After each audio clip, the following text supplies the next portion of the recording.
Welcome to Texas Rye Whiskey Studies. This channel is devoted to studying Texas Rye Whiskeys. You would think. Absolutely. That's going to be the emphasis. However, there's going to be also Texas bourbons, Texas corn whiskeys, Texas single malts, and some rye whiskeys that aren't Texas, because you want to compare Texas rye whiskey with whatever Kentucky throws out, or Indiana, or Georgia, or Virginia. I mean, you want to compare your state's rye whiskeys with everybody else's rye whiskeys. And I say the word whiskey because there's going to be some other whiskeys involved as well. Uh, when I talk about bourbons, I prefer Texas bourbons, but there's certainly some fine Kentucky bourbons out there, and I'm going to want to study them in comparison to Texas bourbons. But the emphasis is going to be on rye whiskeys because that's really one of my favorites. I've got another channel devoted to blended scotches, and so we're going to study Texas rye whiskeys in comparison with other products. Now, what's my method? I'm going to conduct individual whiskey reviews. I'll select a whiskey, review it, but that's going to be as a part of an ongoing tournament of whiskeys, and in fact, maybe a couple of series of tournaments going on.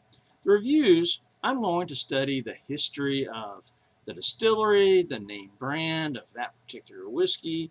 I'm going to look at the bottle, the label, the marketing, the prices of the whiskeys, and figure out what's available.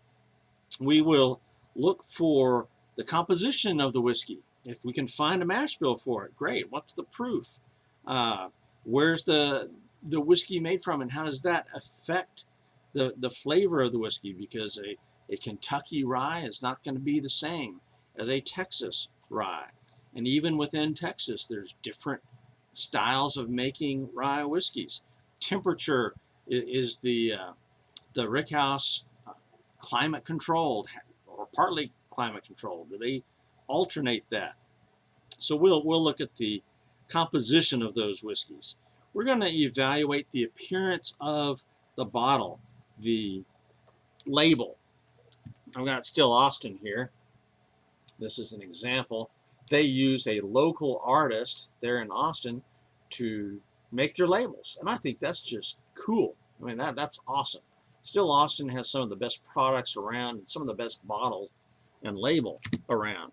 So we'll compare that. Some whiskeys have a very plain bottle, very plain label. Others are fancy. We will look at the marketing plan. Are some whiskeys available just in a limited area, or are they widely available? We're going to look at the color of the whiskey. I prefer darker whiskeys, and so we'll do a little color comparison of the whiskeys. But of course, it's really all about flavor. Now, my nose is totally inadequate for the task, and so I don't get a whole lot of notes by nosing whiskeys, but we'll still do that a little bit, see what we can find. But it's all about the flavor and the mouthfeel, the burn, the finish. So what kind of notes do we get? Sometimes a website's going to tell you all these notes that you're going to get.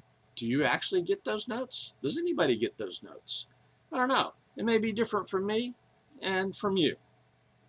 Now, when we do this study, we're also going to evaluate and give us a score for these whiskeys. We're going to look at something even as simple as, hey, is this whiskey good neat? Is it good on the rocks? Is it good in a cocktail? Now, this Still Austin that I'm drinking today, here in Fort Worth, Texas, it's October 13th, and it's 97, 98 degrees, a record high. We've been in the high 90s here for the last week. This Still Austin is like 116 proof, I think. Let me see.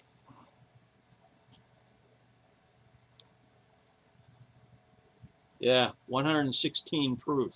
There you go. So, in my experience with these high proof rye whiskeys, I don't like drinking them neat. 116 proof bourbon is fine, but for some reason with me, high proof ryes don't work. So I put it in a cocktail. And it just so happens that this is a homemade old fashioned. Last week, in October, was Old Fashioned Week, some kind of a week designated to celebrate the greatest whiskey cocktail ever, the Old Fashioned. So I've got this self-made Old Fashioned, and it does wonderfully with the high proof Still Austin. Normally speaking, I would not make an Old Fashioned with a $65 bottle of whiskey. But this particular whiskey, because of its proof, I don't like drinking neat. So an Old Fashioned is called for, and it actually goes very well in an Old Fashioned. So that's one purpose of high proof whiskeys. So we'll ask that question when we evaluate these whiskeys. Is this good neat? Is it good on the rocks? Is it good in a cocktail? And then we'll kind of give it a total score and a recommendation of who's going to like this whiskey. What should you do with this whiskey? And then after we do 2 of these scoring evaluations, we're going to do blind head-to-head competition between 2 whiskeys. So in other words, to complete one set, it will be 3 weeks worth of videos. Review one whiskey, review a second whiskey, and then a head-to-head match. Now along the way, we may actually do on the review night, we may actually do another comparison just for fun. Just take something else from, like, okay, if I did this Still Austin as a review, I might get their 99.6 proof. And then as we conclude that review, do the 99.6 versus the Still Austin, say, hey, can I taste the relationship there between those 2 whiskeys? Is there one I just quickly prefer over the other? So that's not going to be part of the tournament necessarily, but that's just for fun. And then when we do the tournament, the head-to-head competition will be blind. I'll mix those whiskeys up so I don't know which is which. I have blacked out Glencairns, so I can't even let the visual appearance and difference guide me. And then I'll just see which ones I like the best. And then we'll advance those in the tournament, and then the next week we'll start them all over. Now I keep saying next week, next week. Truth of the matter is this will be now my 3rd YouTube channel, and so I do stuff on the other channels. One is a blended Scotch channel, and so I'm going to be bouncing back and forth between those channels. So it can take me a while to get through the tournament. And then, you know, with Texas Ryes, there's at least, by my count, at least 25 Texas Ryes, and probably more that I have missed. So, you know, it's going to take a while. And on my other channel, I've already done something similar to that, but this one's going to be done a little bit differently and a little bit more in depth. So my reviews run longer than most people's reviews. Most people want just a quick 3 or 4 or 5 minute review that tells you what it tastes like and should you buy it. Okay, now the other word on my channel, Texas Rye Whiskey Studies. So I like to go in depth. I like to study these things and figure them out. So, you know, not everybody's going to be up for listening to a 20-25 minute review, but that's what I do. So I try to give the summary there at the start maybe. So if you just want that 3 to 5 minute summary, that'll be there. But otherwise, this is going to be an in-depth study.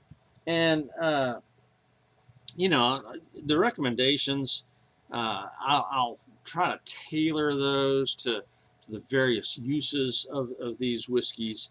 And then, you know, when we look at other whiskeys like bourbons, Texas bourbons versus Kentucky bourbons, you know, that'll be along the same lines, except there won't necessarily be a tournament. The tournament's going to focus on rye whiskeys.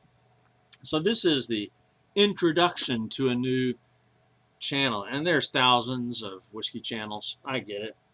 But right now I am enjoying this nice cold old-fashioned on a hot October day where it's 97, 98 degrees.